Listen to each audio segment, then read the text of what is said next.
do Senhor, meus irmãos, eu estou aqui para mais uma aula da classe Abraão Digital, uma iniciativa da Igreja Assembleia de Deus da Lapa, setor 3. Esse trimestre nós estamos estudando as lições bíblicas que têm como tema as promessas de Deus. E que bênção tem sido esse trimestre, né, irmão? E nunca, irmãos, foi tão importante nós falarmos sobre a promessa de paz. Porque nós estamos vivendo dias, irmãos, em que as pessoas não têm paz. Vemos pessoas sem paz no trânsito, sem paz no lar, sem paz entre os vizinhos, sem paz no trabalho, né? O homem não tem paz, irmãos. Cada vez está mais difícil nós encontrarmos pessoas que vivem em paz. Mas que esta lição e que a palavra do Senhor tenha efeito na vida dos nossos alunos, para que após essa aula, irmãos, aqueles que não têm paz ou que têm perdido a sua paz, possam entender que Jesus é a nossa paz e é possível ter paz, ainda que estejamos vivendo momentos difíceis. O áudio está em João 14, 27, diz: Deixo-vos a paz, a minha paz vos dou. Não vou lá dou como o mundo a dá. Não se turbe o vosso coração, nem se atemorize, né? Mas nós estamos vivendo num mundo, irmão, que é puro temor. As pessoas têm medo do amanhã, as pessoas têm medo, né, de tudo, né? Medo da violência. As pessoas vivem com medo, né? E isso, quando eu li o texto áureo, veio ao meu coração o texto de Lucas 18, 8, que diz: quando vier o Filho do Homem, porventura achará fé na terra? Porque nós vamos ver aqui no decorrer da lição, irmãos, que a paz está totalmente, ela é decorrente da salvação. E a salvação, irmãos, é pela fé. E como nós estamos vivendo um mundo sem fé, nós vivemos um mundo sem paz. Mas que nós possamos ser o diferencial, né, irmãos? E levarmos paz àqueles que estão aflitos e sobrecarregados. A nossa verdade prática diz: a paz do Senhor Jesus traz quietude e calma para a nossa alma, principalmente nos momentos difíceis da vida. E aqui, irmãos, eu queria fazer um parêntese, porque eu achei tão interessante que a verdade prática fala sobre quietude e calma da alma em momentos difíceis. Eu me lembrei, irmãos, do momento que eu vivi na minha vida, em que, em virtude de um reumatismo que eu tenho, eu tive uma crise, né? Tive que fazer uma cirurgia no meu intestino, e após essa cirurgia eu fiquei alguns dias na UTI. E quando eu estava lá, irmãos, eu voltei da anestesia, eu já estava lá na UTI. E eu, irmãos, não me esqueço de quando eu abri os olhos e eu vi o rosto dos demais pacientes, irmãos. Eu pude ver no rosto daquelas pessoas falta de paz, medo, pavor, né? Ainda que eles não falassem, eu via que não havia quietude na alma. E isso, irmãos, por quê? Porque aquele que não tem Jesus, que não tem a certeza da salvação, quando ele se depara com a morte, porque numa UTI, você não tem certeza se no dia seguinte você vai estar ali, né? Você está num momento ali que, né, só se não for a intervenção do Senhor, a gente não sabe se vai estar ali no dia seguinte. E quando as pessoas, irmãos, sem Deus, elas se deparam com a morte, por não ter certeza da vida eterna, irmãos, elas perdem a paz, elas perdem a quietude na alma. E eu pude ver, irmãos, o que a diferença do servo do Senhor, porque naquela situação, irmãos, eu podia ter quietude e calma na minha alma. Mesmo que o momento ali fosse bastante difícil, mas eu tinha certeza, primeiro, que o Senhor estava comigo e que se eu fechasse os meus olhos, eu estaria com o Senhor.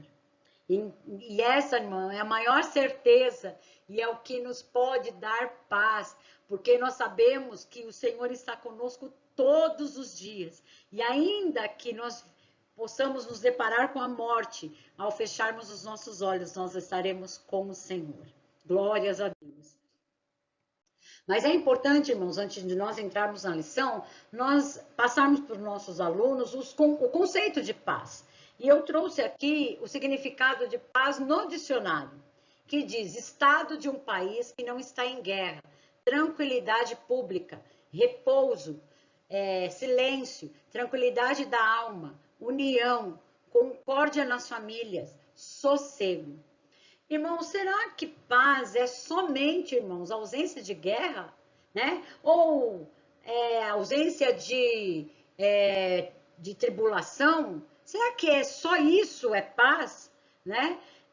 Nós vamos ver, irmãos, que o conceito bíblico vai muito além do que a ausência de paz, né? Da ausência de guerra, desculpe, ausência de guerra. E aí eu fui buscar, irmãos, nos conceitos bíblicos, né? E nós vamos ver que diferença, né? E no Antigo Testamento, a palavra que define paz é shalom, que significa tranquilidade, alegria, saúde, prosperidade, amor, representando tudo que existe de melhor para a vida de alguém. Esse é o conceito, irmãos, do que os judeus tinham de paz, o conceito de que tudo que é de melhor é o conceito de paz, né? Alegria, saúde, amor, e é esse o conceito que os judeus têm da paz.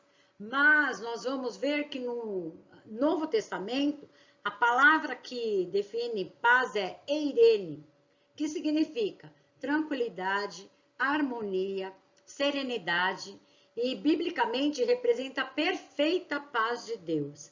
E para nós entendermos, irmãos, a perfeita paz de Deus, nós precisamos voltar lá no início de tudo, no plano original de Deus para o homem, lá no Éden. Se nós observarmos, irmãos, no Éden, o homem vivia perfeita paz, né? Porque ele tinha conhecimento profundo de Deus. Além do conhecimento de Deus, ele tinha perfeita comunhão com Deus. Porque em Gênesis diz que na viração do dia, o Senhor vinha e falar com Adão e Eva todos os dias. Nós não temos noção, irmãos, do que foi essa experiência de Adão e Eva. De poder falar com Deus todos os dias. De ter a presença de Deus todos os dias. E a presença de Deus, irmãos, nos traz bênçãos, né? Eles desfrutavam as bênçãos da presença de Deus. Que a presença de Deus, irmãos, traz paz, segurança, alegria, né? Esperança, né? Eles se relacionavam com Deus sem nem ter intermediário, de uma forma completa, sem nenhuma restrição. Que bênção, que privilégio, né? Mas eles também, irmãos, tinham um bem-estar físico inigualável. Por quê? No Éden não havia doença, não havia distúrbio emocional ou físico, eles não conheciam medo, né? Não havia nem medo da escuridão, medo da noite, né? Eles viviam num mundo que era perfeito. Imagina, irmãos, a temperatura era perfeita. O sol não era nem muito, nem pouco, né? O luar, irmãos conseguem imaginar como seria uma noite no Éden, o céu estrelado, né? Ver os astros, né? Que coisa que deveria ser maravilhoso. Hoje, nos dias de hoje, mal a gente enxerga uma estrela, né? De tanta poluição que o mundo, né? Que o mundo está tomado, né? Mas eles lá não, irmãos, eles viam, era tudo perfeito, né? Não havia, irmãos, eles dominavam sobre a criação, sobre os animais, eles tinham conhecimento em relação à sua pessoa, né?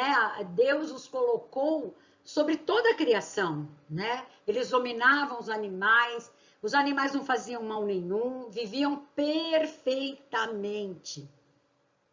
Eles conheciam, irmãos, a realidade social, que significa o quê? O trabalho era útil e era satisfatório.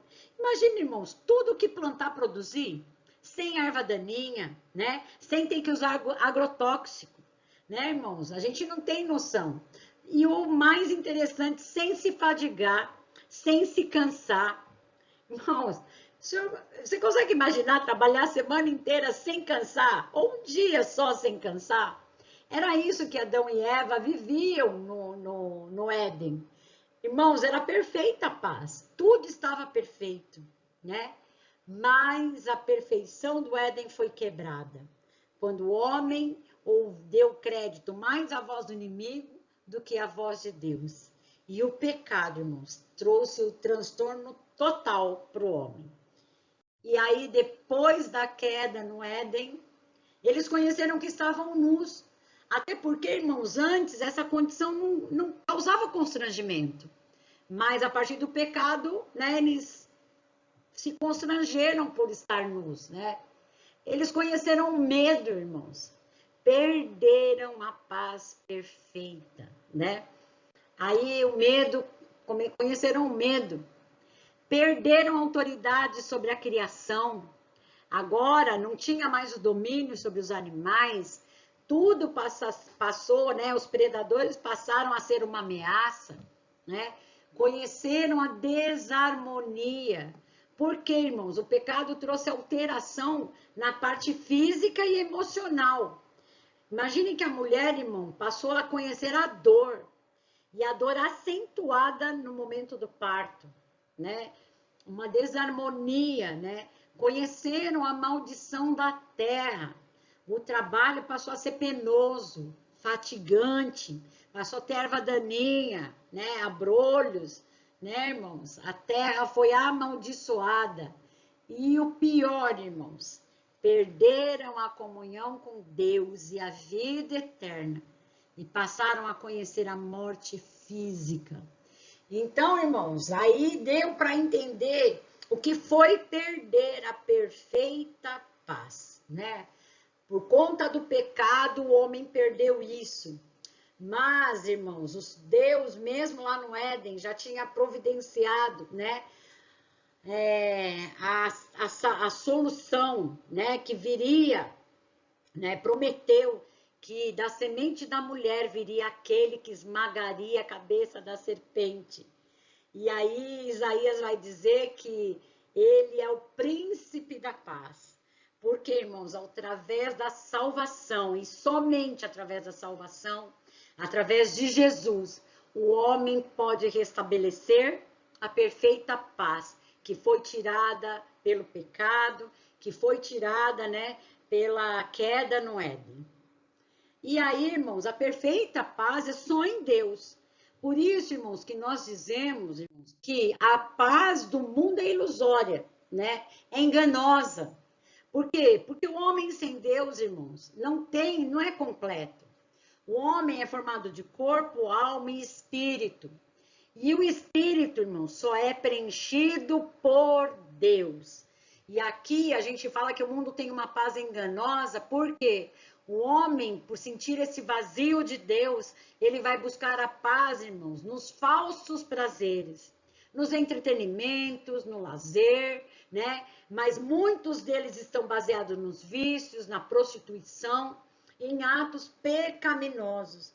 E, irmãos, e o homem, na busca de preencher esse vazio, o vazio da alma de quem não conhece a Jesus, é tão grande, irmãos, que ele faz qualquer coisa, ele busca nas drogas, ele busca no vício, ele busca no jogo, ele busca na prostituição, mas o homem só vai ser completo se for em Deus. O homem só se completa em Deus.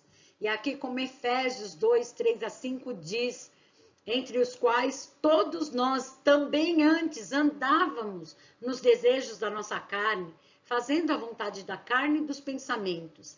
E éramos, por natureza, filhos da ira, como os outros também. Mas Deus, que é riquíssimo em misericórdia, pelo seu muito amor que nos amou, estando nós ainda mortos em nossas ofensas, nos vivificou juntamente com Cristo. Pela graça sois salvos. Glórias a Deus, irmãos. Que versículo maravilhoso, né? O Senhor, ele arrumou um caminho para que o homem pudesse ter de volta a perfeita paz, né? Que é através de Jesus, né? Mas a paz, irmãos, do mundo é uma paz das obras da carne. Porque, irmãos, o homem, na busca da paz, ele confunde paz com prazer, com os deleites da vida, né? E esses deleites da vida é como se fosse a satisfação que ocorre por meio dos sentidos, né? Então, o homem procura a paz, às vezes, no sentido pelo que ele vê, e quantos hoje, irmãos, afundados na pornografia, né? No que ele sente, né? Na prostituição.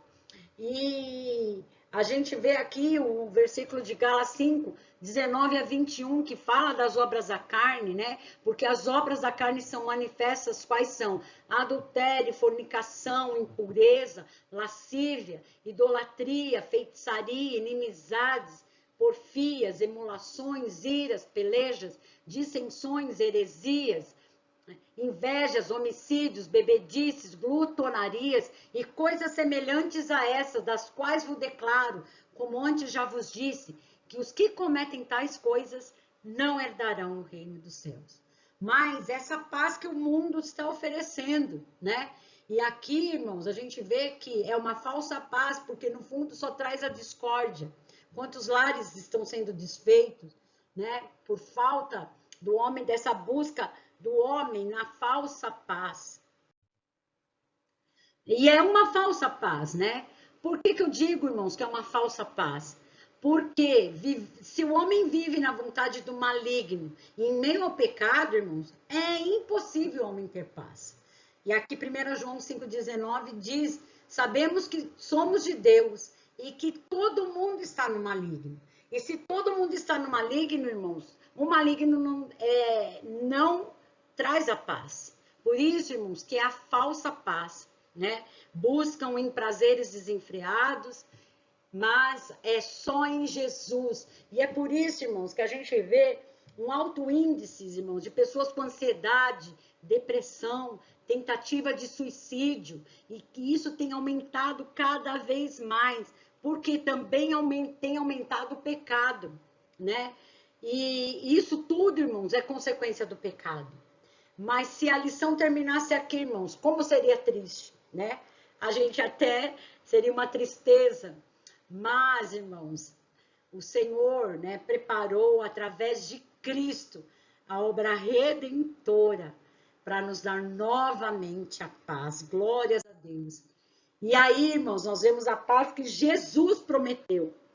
Paz com ânimo e vitória. E por que eu posso falar, irmãos, que é uma paz com ânimo e vitória? Porque quando Jesus prometeu a paz, irmãos, ele foi verdadeiro. Ele não prometeu uma vida de prazer, uma vida de alegria, né? Apesar de nós termos alegria e felicidade, nós não viveremos o tempo todo em alegria, em felicidade. Por quê, irmãos? Porque ele diz aqui, como está em João 16:33, que fala, tenho-vos dito isto para que em mim tenhais paz. No mundo tereis aflições, mas tende bom ânimo, eu venci o mundo. Então, irmãos, quando ele fala para nós termos paz, é porque no mundo, irmãos, nós teremos aflições, mas ele nos prometeu que nós precisamos do bom ânimo para nós vencermos, irmãos. Glórias a Deus. Jesus nos prometeu, irmãos, a paz que excede todo entendimento. E quando o versículo fala que excede todo entendimento, é porque ela supera, irmãos, a compreensão natural. Essa paz que o Senhor nos dá, irmãos, ela não tem uma explicação lógica. Porque, irmãos, só o crente tem aflição e está em paz. A Bíblia, eu vou citar aqui só 2 exemplos. Pedro, irmãos, quando foi preso, a igreja orava pela libertação de Pedro. Pedro preso, irmãos, dormia, estando algemado com 2 soldados. Pedro dormia, irmãos. Por quê, irmãos? Porque Pedro tinha paz que excede todo entendimento. Paulo, quando está indo para Roma e sofre um naufrágio, irmãos, todos os homens que estavam ali com ele no navio perderam o apetite, não comiam com medo. Né? Aquele temor, o que vai acontecer, o que vai ser desse barco, né? Nós vamos todos morrer. E Paulo, irmãos, ali, porque tinha a comunhão com Deus, ele pôde acalmar os demais. Porque, irmãos, é a paz que excede todo entendimento. E isso é só o cristão que vive, irmãos. Né? Aqui Filipenses 4:7 diz: e a paz de Deus, que excede todo entendimento, guardará os vossos corações e os vossos pensamentos em Cristo Jesus. E por que, irmãos, nós podemos ter paz mesmo em aflição?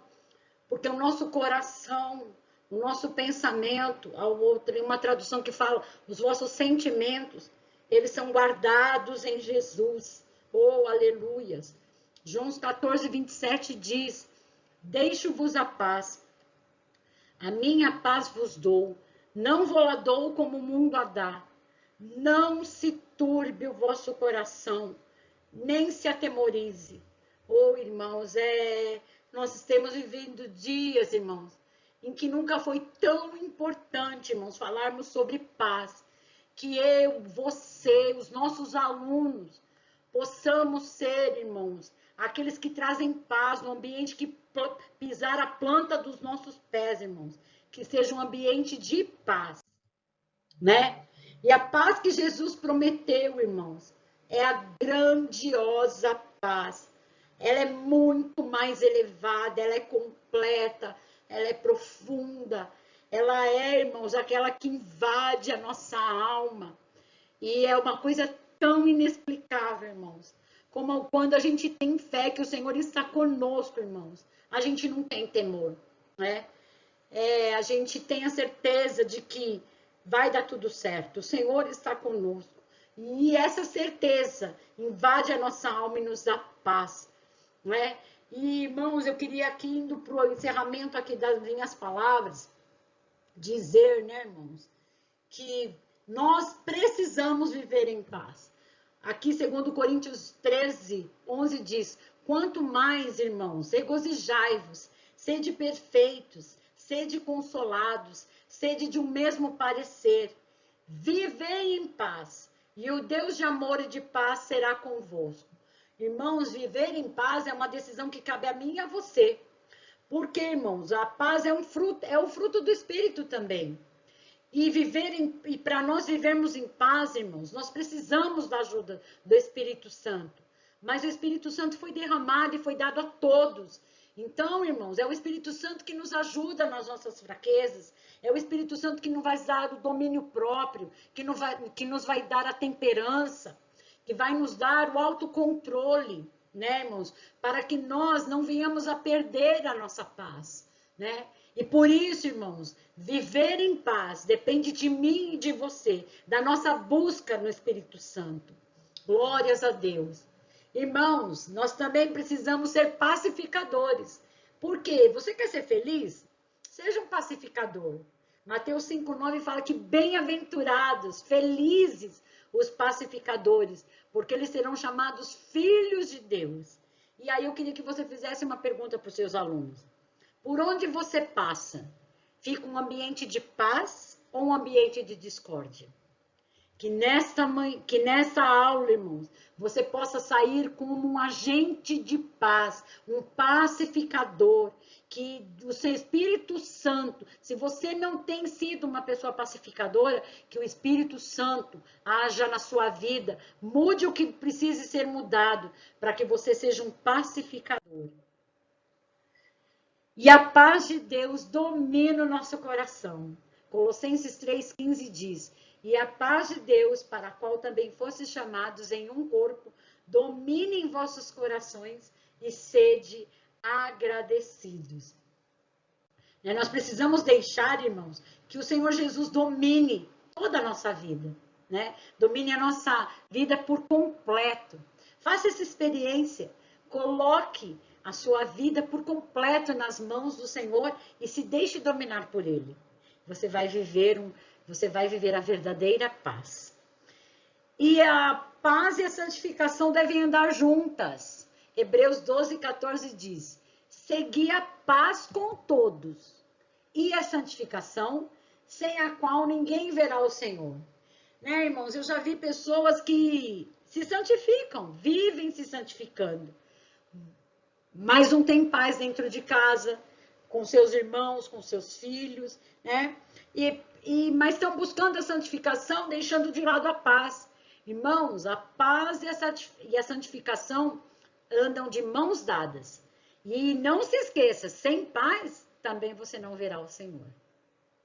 E aí, irmãos, eu concluo dizendo, né, e concluindo aqui, que, como eu disse na lição que falava da promessa de salvação, né, Deus, através do seu Filho Jesus, nos deu novamente a oportunidade de termos a perfeita paz. Através da salvação em Jesus, nós podemos desfrutar dessa paz.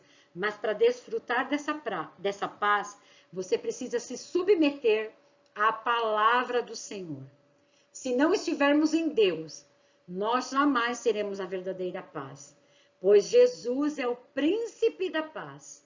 E somente Ele pode te dar a paz que excede todo o entendimento e a paz que guarda os nossos sentimentos e os nossos corações em Cristo Jesus. Deus te abençoe. Boa aula.